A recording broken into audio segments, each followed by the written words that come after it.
Hey guys, and welcome to this edition of Scruff's Garage. So for today's video, I thought I would do a quick update on the race car.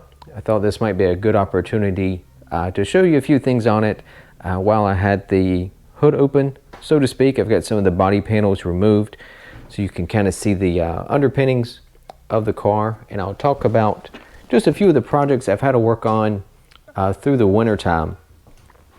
So I did one track day with it right after I bought it, kind of November time frame of last year. And I only got to do a few laps in it.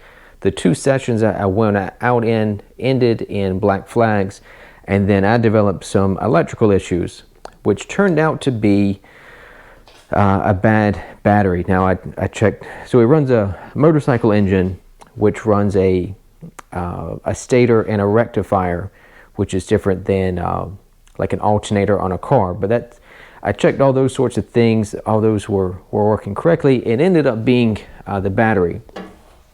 And let's see if I can kind of get you a visual on where the battery sits. The lighting's not very good in there. So the battery that was in there was an older lithium battery that had seen better days. So I determined that it was bad, and I bought a replacement battery at the racetrack. There's a race shop there in the paddock, and I bought a replacement battery from Braille.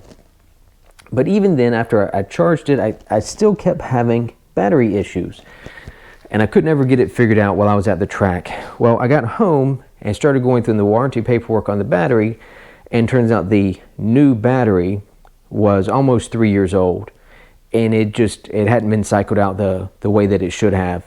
Now, to their credit, I contacted Braille Batteries down in Florida, explained the situation, and they were kind enough to honor the warranty for me. So I shipped the old one back, and they shipped me a new one, and that one seems to be good. I also fabricated a new kind of battery tray.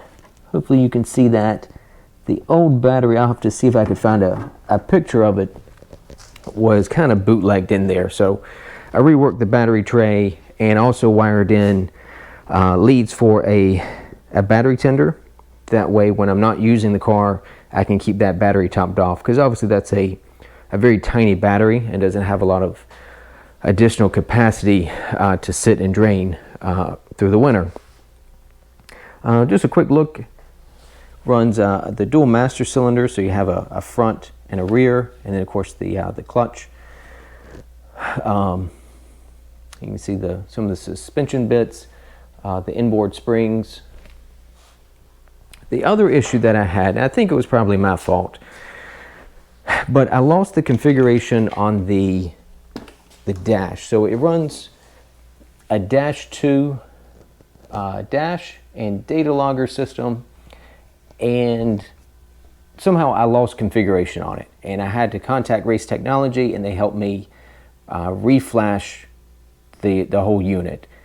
But that means I lost all the configuration for all of my sensors and the display. So you can use their software to configure different display screens, but you have to tell it like what sensors are coming into it and how does it interpret the data coming from those sensors. So for example, this is an oil temperature sensor, but I needed to tell the computer, well, like what channel, what wire coming in is the oil temperature sensor, and how to interpret that data, right? So that sensor, for example, works on a 0 to 5 volt reference voltage.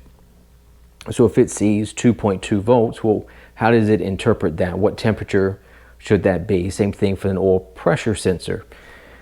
Then you also have other sensors. So those two in particular are wired straight from the sensor to the dash. Then other sensors, like your engine coolant temperature sensor, also feeds the ECU that runs the engine.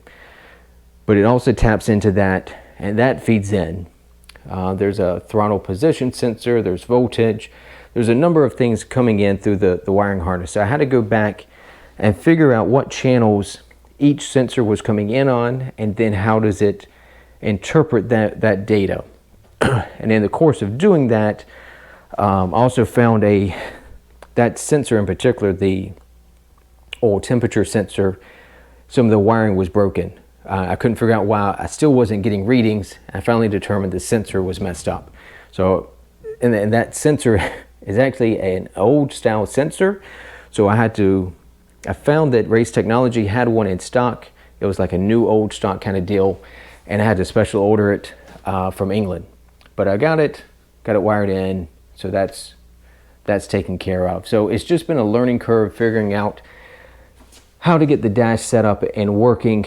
Everything was sort of pre-wired, but then I had to go back and figure out, well, how is it wired so that I can configure the dash.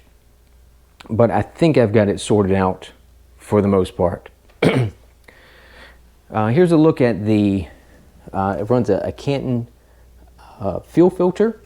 So there's a filter element in there. I serviced that while I had it apart. Fuel pressure regulator, and of course there's the return line.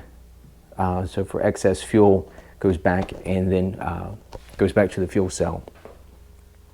So this has taken me a bit of time. I also have some new brake pads I want to put on it, but that'll be fairly straightforward and simple, and I'll change the brake fluid as well before my next track day, since this is sat obviously over the winter. So that's just a quick update on the race car, but I hope you found it interesting. If you have any questions about the car, feel free to ask. I'll answer anything that I can in the comments. And as always, thanks for tuning in to this edition of Scruff's Garage. We'll see you next time.